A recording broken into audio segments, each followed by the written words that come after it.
नमस्कार दोस्तों, स्वागत है आपका हमारे YouTube चैनल पर। अगर आप हमारे चैनल पर नए हैं तो कृपया हमारे चैनल को लाइक, सब्सक्राइब और शेयर जरूर करें। आपका एक लाइक हमें मोटिवेट करता है। आज बात करेंगे सिंधु घाटी सभ्यता के बारे में।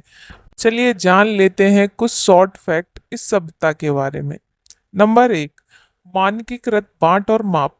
उन्होंने बांट और माप की एक ऐसी प्रणाली का उपयोग किया जो उल्लेखनीय रूप से सटीक और मानकीकृत थी, जो व्यापार और वाणिज्य के उच्च स्तर का संकेत देती थी। नंबर 2, परिष्कृत जल प्रबंधन। उन्होंने हाइड्रो इंजीनियरिंग में अपनी विशेषज्ञता दिखाते हुए जल संसाधनों के प्रबंधन के लिए जटिल नहरों, बांधों और जलाशयों का निर्माण किया। नंबर 3, उन्नत धातुक्रम। उन्होंने तांबे, कांस्य और टिन के साथ काम किया और यहाँ तक कि जटिल गहने भी बनाए। नंबर 4, अद्वितीय कला और वास्तुकला। उनके मिट्टी के बर्तनों, मूर्तियों और मोहरों में अद्वितीय डिजाइन और रूपांकन है, जो उनके कलात्मक कौशल को प्रदर्शित करते हैं। नंबर 5, प्रारंभिक लोकतंत्र। कुछ इतिहासकारों का मानना है कि सिंधु घाटी सभ्यता में लोकतांत्रिक शासन का एक रूप था, जिसमें किसी राजा या शासक का कोई स्पष्ट प्रमाण नहीं था। नंबर 6, व्यापार नेटवर्क।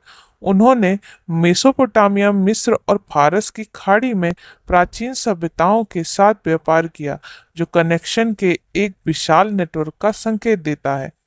नंबर 7, लेखन प्रणाली। उनकी लेखन प्रणाली हालांकि अस्पष्ट है, इसमें 400 से अधिक प्रतीक शामिल हैं, जो इसे सबसे पुरानी ज्ञात लेखन प्रणालियों में से एक बनाती है। नंबर 8, शहरी योजना। उनके शहर उन्नत शहरी योजना के साथ बनाए गए थे, जिसमें ग्रिड जैसे सड़क पैटर्न और सार्वजनिक भवन शामिल थे। आइए विस्तार से चर्चा करते हैं सिंधु घाटी सभ्यता के बारे में। सबसे आश्चर्यजनक तथ्य यह है कि एक सदी पहले किसी ने भी यह कल्पना नहीं की थी कि प्राचीन काल में एक ऐसी सभ्यता मौजूद थी जो एकीकृत हो सकी।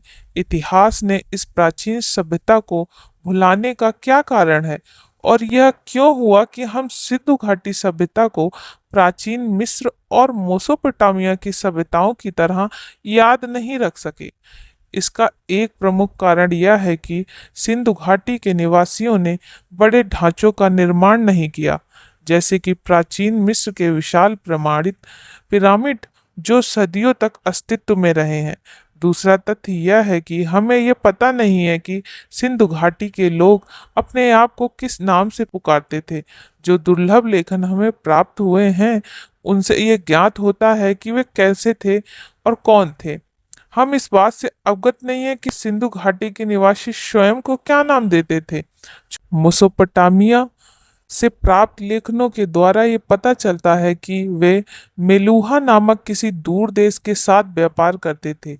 हालांकि यह निश्चित नहीं कहा जा सकता कि मेलुहा वास्तव में कौन सा देश था, लेकिन कई विद्वान मानते हैं कि सिंधु घाटी सभ्यता को ही मेलुहा कहते थे।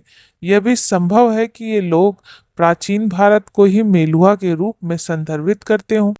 यदि यह सच है तो यह प्रश्न बना रहता है कि भारतवासियों को मेलुहा क्यों कहा जाता था और इस नाम का वास्तविक अर्थ क्या है।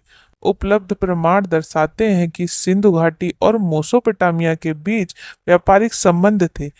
मेसोपोटामिया से सिंधु घाटी की मोहरें भी हासिल हुई हैं।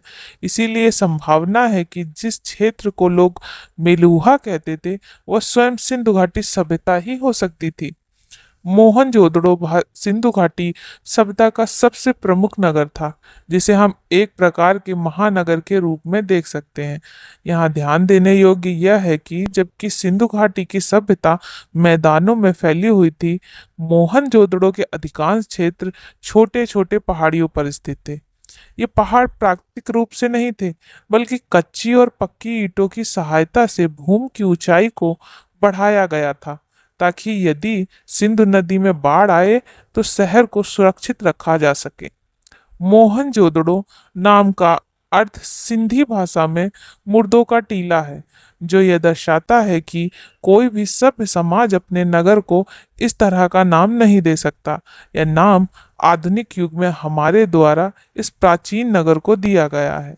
इस नगर का असली नाम क्या था, ये तो हजारों वर्ष पूर्व यहाँ निवास करने वाले लोग ही जानते थे। लेकिन आप ये सोच रहे होंगे कि इस नगर को मोहनजोदड़ो क्यों कहा गया। वास्तव में 1922 में जब इस प्राचीन नगर की खोज हुई तो यह ज्ञात हुआ कि आसपास के लोग लंबे समय से इस स्थल को मुर्दे के टीले के नाम में जानते थे। इस प्राचीन नगर को फिर यही नाम दे दिया गया।